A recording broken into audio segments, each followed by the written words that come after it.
Sir అంటే మీరు పాల్గొన్న ఆపరేషన్స్ ఏంటి సార్? అంటే ఏ ఏ మిషన్స్లో పాల్గొన్నారు మీరు? మిషన్స్ చెప్పే కంటే, ఎందుకంటే అది ఇంకా క్లాసిఫైడ్, అది కొన్ని రివీల్ చేయడానికి ఉండదు. యుద్ధాలు అంటే అంటే ఇప్పుడు చెప్పాలంటే నేను సాయచిన్ గ్లేషియర్లో ఇదే యూనిట్ తోటి ఉన్నానండి. ఒక 20,000 అడుగుల పైన ఉన్న పోస్ట్ మీద 3 నెలలు ఉండడం జరిగింది. ఓకే. దానికి ఇంకో 2 శాటిలైట్ పోస్టులు ఉన్నాయి. వెళ్ళడానికి 16 రోజులు పట్టేది, తిరిగి రావడానికి 2 రోజులు పట్టేది, ఎందుకంటే మధ్యలో హాల్ట్ చేయాల్సి వచ్చేది.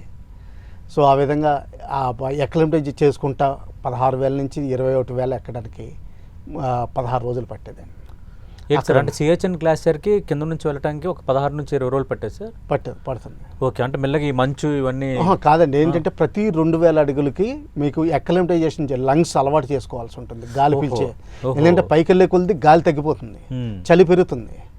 చలి పెరిగినప్పుడు మీరు చలికి కూడా అలవాటు పడాలి. ఎంత క్లోతింగ్ స్ట్రాంగ్గా ఇచ్చినా కానీ చలి ఇంకా ఉంటుందండి. అలాగే ఆక్సిజన్ అయ్యే కొద్ది లంగ్స్ని అలవాటు చేయాలి. అందుకని రూల్ ఏంటంటే ఆర్మీలో ఏం చేస్తారంటే జస్ట్ అలా లాంచ్ చేయకుండా ప్రతి 2,000 అడుగులకి 2-3 రోజులు అక్కడ ఎక్సర్సైజ్ చేయించి ఆ లంగ్స్ ట్రైనింగ్ ఇచ్చి మళ్ళీ పైకి పంపిస్తారు. ఓకే. ఎంత ట్రైనింగ్ ఉంటుందండి, ఏదో యథాలాపం కాదు. అందుకనే యుద్ధం అన్నది మన వాళ్ళు అంటారు, మొన్న పేపర్లో, టీవీస్లో, ఎలక్ట్రానిక్ మీడియాలో చూస్తున్నాను, ఏంటి ఇంత టైం అయింది ఇంకా ఏం చేయట్లేదు. అంత ఈజీ కాదండి. మంచు కొండల్లో వీటిల్లో అయితే ఎక్కడ మీకు 9,000 పైన అయితే 11,000 వరకు మీకు వితౌట్ అక్లిమటైజేషన్ వెళ్ళొచ్చండి. రిస్క్ తీసుకోవచ్చు. ఇందులో కొంతమంది లంగ్స్ బాగాలేని వాళ్ళు అక్కడ కూడా దెబ్బతింటారు. దీనిపైన వెళ్ళాల్సి ఉంటే మాత్రం ప్రతి 2,000కి 3,000కి మీరు ట్రైనింగ్ తీసుకోవాల్సిందే, 3 రోజులు ఆగాల్సిందే.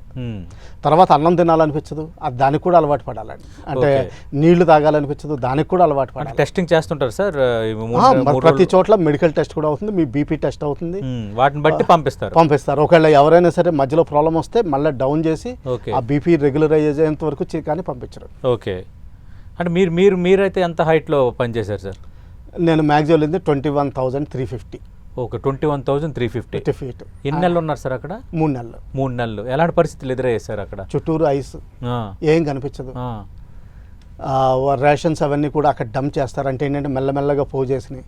ఓన్లీ అడ్వాంటేజ్ ఏంటంటే సాయచిన్ గ్లేషియర్లో అందరూ నిన్న కూడా ఏదో ఇంగ్లీష్ టీవీలో చూస్తున్నాను, మీకు చాక్లెట్లు దొరుకుతాయి. అన్ని రకాలు చాక్లెట్లు ఉంటాయి, ఫ్రూట్ జ్యూసెస్ ఉంటాయి, కానీ తినాలనిపించదు, తాగాలనిపించదు. సార్ సిహెచ్ఎన్ గ్లాసియర్లో అంటే ఆర్మీ మీకు అరేంజ్ చేస్తుందండి. స్పెషల్ రేషన్స్ అంటారు. దీని గురించి చాలా ఇంట్రెస్టింగ్గా ఉంటుంది మనుషులకి. ఓకే. అమూల్ చాక్లెట్ దగ్గర నుంచి క్యాడ్బరీ, మీకు కావాల్సిన చాక్లెట్ వస్తుంది, కానీ తినాలనిపించదు. ఓకే. ఎందుకంటే సార్ అంటే మీరు అంటే అంత హైట్లో ఉన్నారు కాబట్టి కొంత మిమ్మల్ని కాదండి, అది చాక్లెట్ ఏంటంటే ఇన్స్టెంట్ ఎనర్జీ ఇచ్చేస్తుంది. చిన్న మొక్క తిన్నా కానీ మీకు అన్నం అది తినాలనిపించదు, కొంచెం సూప్ తాగాలనిపిస్తుంది. 10 సార్లు టీ తాగిస్తాం, కొంచెం పంచదార ఎక్కువ వేస్తాం, ఎందుకంటే నీళ్లు తాగే బదులు ఆ టీ పట్టుకుని. అందుకనే కొంతమందికి, చాలా మందికి గ్లాస్ కూడా మా వాళ్ళకి ఇలాంటి పట్టుకునే అలవాటు ఉంటుంది. ఇలా పట్టుకుంటారు, ఎందుకంటే అది ఆ వేడి చేతికి వెళ్తుంది అనమాట. అది అంటే ఇక్కడ నేను చాలాసార్లు విన్నాను సార్. ఇప్పుడు అక్కడ నీళ్లు బయటికి తీసినా కూడా గడ్డ కట్టేంత వాతావరణం ఉన్నప్పుడు మరి టీ ఎట్లా తయారు చేసుకుంటారు సార్? పాలు, అది స్టవ్, కిరోసిన్ ఉంటుంది కదండి, కిరోసిన్ స్టవ్స్ ఉంటాయి స్పెషల్వి. అలాగే మీకు హీటింగ్ అరేంజ్మెంట్ రూమ్లో, ఆ టెంట్లో కానీ ఇవ్వడానికి, లేకపోతే కేవ్లో కానీ, కొంతమంది కేవ్స్లో కూడా ఉంటారు. అటువంటి వాళ్ళకి కొన్ని కిరోసిన్ ఇది ఉంటుందండి. అది రాత్రి బౌళ్ళు నడుస్తూనే ఉంటుంది. అలా అసలు హై క్వాలిటీ నార్వే, స్వీడన్ నుంచి ఇంపోర్ట్ చేసిన స్లీప్ బ్యాగ్స్ ఇవన్నీ ఉంటాయండి. అలాగే మిగతా క్లోతింగ్ కూడా ఇప్పుడు ఇండియాలో తయారవుతుందండి. అది పర్వాలేదు, ముందర స్టాండర్డ్స్ తక్కువ ఉండేవి, ఇప్పుడు స్టాండర్డ్స్ బాగానే ఉంటున్నాయి. ఓకే. అక్కడ ఎట్లా ఉండేది సార్ మీ దినచర్య? సిహెచ్ఎన్ గ్లాసియర్ 21,000 అడుగుల పైన మీరు 3 నెలలు ఉన్నారంటే ఆపరేషన్స్లో భాగంగా, అక్కడ పరిస్థితులు ఎలా ఉండేవి సార్? మీకు ఎదురైన ప్రతికూల పరిస్థితులు ఏంటి? ప్రతికూల పరిస్థితుల్లో అప్పట్లో సీజ్ ఫైర్ ఉందండి ముషరఫ్ గారి టైంలో. ఓకే. సో పెద్ద ఫైరింగ్ ఏమయ్యేది కాదు. ఫైరింగ్ అయితే మాత్రం 2-3 సార్లు వాళ్ళు ఫైర్ చేశారు. అలాగే అయిపోయినాయి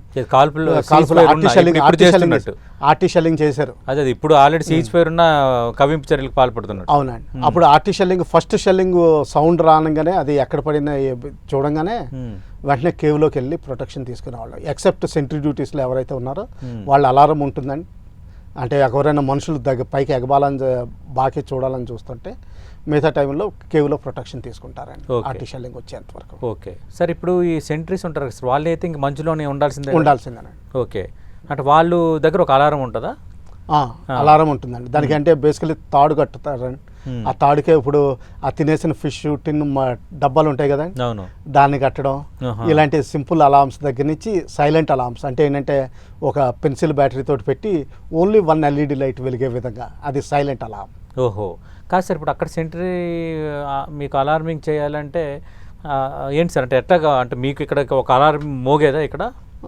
ఇలా లాగుతాడండి, ఆ తాడు లాగానే అన్నట్టుగా ఓకే ఓకే సార్, అంటే ఎమర్జెన్సీ అయినట్టు. ఎమర్జెన్సీ అయినట్టు అంటే రకరకాలు ఉంటాయండి.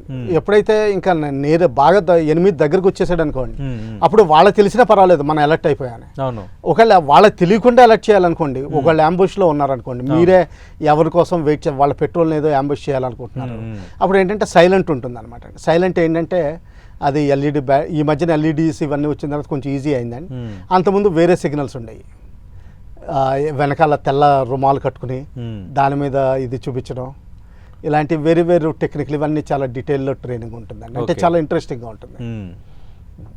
లేకపోతే ఓన్లీ తాడు కడతాడండి, అంటే మీకు దారం ఉంటుంది కదా, మీ వేలికి కడతాడు, అది 3 సార్లు లాగాడంటే 3 వస్తున్నట్టు, 4 సార్లు లాగాడంటే 4 వస్తున్నట్టు. 4 సార్లు సౌండ్ వస్తే 4 వస్తుంది. సౌండ్ కాదండి, సైలెంట్ గా ఉంటే సౌండ్ రాదు, ఆ తాడు లాగుతాడు అనమాట. అంటే తాడు లాగుతున్న ఇండికేషన్ ఎవరికి ఇక్కడ అర్థం అవుతుంది సార్? ఇప్పుడు మీ చేతికి కట్టేస్తాను, ఇలా తాడు ఉంటుంది. ఇప్పుడు సపోజ్ ఆ గేట్ దగ్గర నుంచి వస్తున్నారు అనుకోండి, 3 సార్లు ఇలా ఇలా అంటారు. ఓకే, మీకు ఆ వేలు 3 సార్లు కదులుతుంది, అర్థమైంది. అంటే 3 వస్తున్నారు అక్కడి నుంచి అని చెప్పాను అనమాట. ఓకే, అలర్ట్ చేశాను. మరి అక్కడ ఫుడ్ ఏముండేది సార్ మీకు?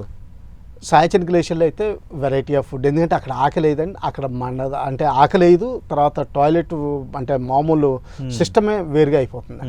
అందుకని మీరు కొంచెం ఎయిడ్స్ కూడా తీసుకోవాలి, అంటే అది వేరే మందులు ఉన్నాయి చూసారా, అది తీసుకోవాల్సిన అవసరం కూడా వస్తుంది ఒకసారి.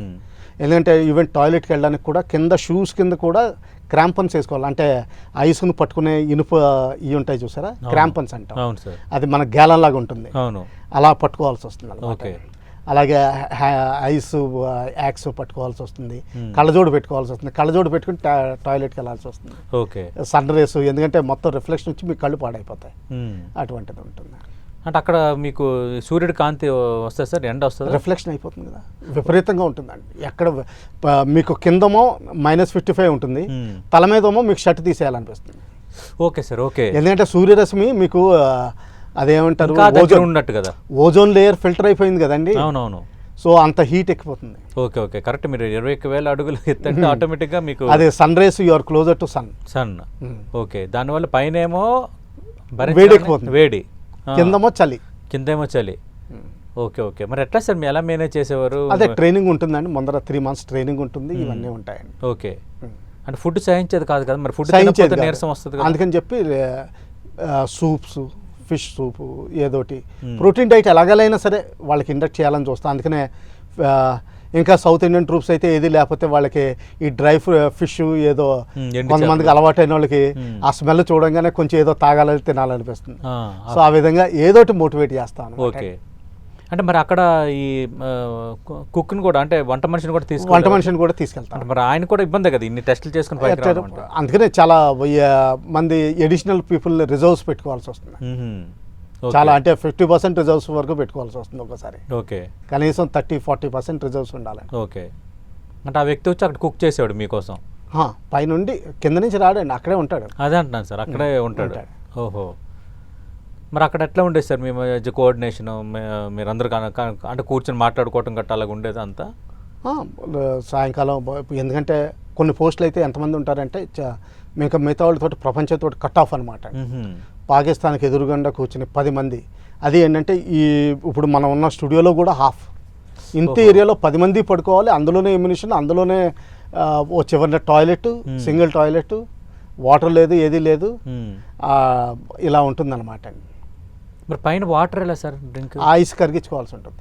ఓహో, ఐస్ కరిగించుకుని తాగాల్సింది, దాని నుంచి వాటర్ చేసుకుని దాని నుంచి వంట ఇవన్నీ చేసుకున్నది. ఓకే ఓకే, అంటే అదే ఫీల్డ్. చెప్పండి, మాట్లాడండి సార్. సాయచన్ గ్లేషియర్ అంటే ఓ సెపరేట్ లైఫ్ అండి అది, ఎందుకంటే అది అక్కడ యాక్చువల్గా పాకిస్తాన్కి మనకి ఇక్కడ వరకు మన ఏరియాని లేదండి, యాక్చువల్ గ్రౌండ్ పొజిషన్ లైన్ అంటారు. అంటే ఈ రోజు ఎవరు ఎక్కడుంటే వాళ్ళదే. ఓహో, అంటే నువ్వు నుంచున్నది అంటే భూమి నీదే, Okay. అందుకని చెప్పి చాలా అటాక్స్ అక్కడ బాగా జరుగుతూ ఉంటాయి. Hmm. అందుకని చాలా అలర్ట్గా ఉండాల్సి వస్తుంది. ఓకే. ఆ తర్వాత ఏంటంటే వాళ్ళ ఫిజికల్ ఫిట్నెస్ ఇది మెయింటైన్ చేయడం కోసం Hmm. రాత్రి జెరికెన్స్ కిరోసిన్ వేరే పోస్టులకి పంపించడం, Hmm. కనీసం అంటే ఒకళ్ళు నిజంగా అవసరం లేకపోయినా కానీ కావాలని పంపించడం Hmm. యాక్టివ్గా ఉంచడానికి. అర్థమైంది సార్. అంటే కొంచెం చేయూత ఇస్తున్నాం చేయటని కూడా కాదండి, అంటే ఇప్పుడు మీకు ఫిజికల్ మూమెంట్ లేదు కదండి, అవును సార్, అవును. అందుకని చెప్పి మూమెంట్ కంపల్సరీ చేసేవాళ్ళం. ఓకే అలాగే మిగతా ఆల్టిట్యూడ్ ఏరియాస్లో కూడా ఉంటుందండి. Okay. అంటే వేరియస్ సార్ అక్కడ పైన అంటే మరి బాగా చల్లటి వాతావరణం కదా, ఇప్పుడు 21,000 అడుగులు -55 degrees అంటే అసలు అంటే గడ్డలు కట్టే అంటారు కదా, రక్తం గడ్డలు కట్టే అంత చలి. అంటే మరి మీకు అంటే కొంచెం ఆల్కహాల్ ఇవ్వటం ఇలా కూడా ఉండేది అట్లా? లేదండి, అక్కడ సాయచన్ గ్లేషియర్కి వెళ్తే మాత్రం ఆల్కహాల్ అస్సలు తీసుకోకూడదు. ఓకే. ఎందుకంటే సెన్సెస్ డంప్ అవుతాయి, తర్వాత ఏంటంటే బీపీ ఇవన్నీ మామూలుగా రేజ్ అవుతాయండి. అక్కడ ఆల్కహాల్ బ్యాన్ చేసేస్తాం. ఓకే. అక్కడ ఆల్కహాల్ ఏమి ఉండదు? ఉండదు, అసలు టోటల్లీ బ్యాన్ అవుతుంది. ఓకే. ఓకే సార్, ఇది ఎంత చాలా ఇంట్రెస్టింగ్గా మీరు చెప్పారు.